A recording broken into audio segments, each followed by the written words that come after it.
Nakasalang po ngayon si incoming DILG Secretary Rojas sa Commission on Appointments Committee on Interior and Local Governments. Matapos ng pagdinig, nakatakda ang confirmation hearing ng Commission on Appointments. Una nang sinabi ni Senadora Miriam Defensor Santiago na haharangin daw niya ang confirmation ni Rojas. Mula sa Senado, may report si Tina Panganiban Perez. Tina?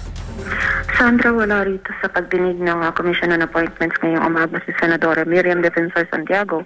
Pero kakabasa lamang ni Senator Tito Soto ng sulat na ipinadala ng Senadora rito para ipaalam sa lahat na mamaya sa plenary session ng CA ay haharangin daw niya o i-veto niya itong appointment ni DILG Secretary Designate Mar Rojas. Wala naman daw siyang personal na galit o anumang personal na dahilan para harangin ang appointment ni Rojas dahil siya raw mismo ay naniniwalang kwalipikado ito sa kanyang trabaho. Pero nagbitaw na raw siya kasi ng salita na lahat ng mga cabinet secretary na nang isnab daw sa ipinatawag niyang pagdinig tungkol kay nagbitaw na si DILG Secretary Rico Puno ay kanyang i-veto ang appointment.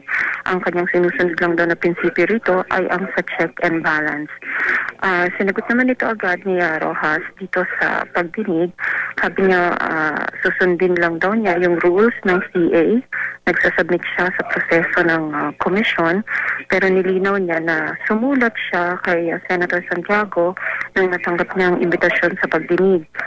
Hindi raw niya inisnab ang hearing at hindi raw niya intensyong bastusin ng Senado dahil siya raw ay isa ring dating senador.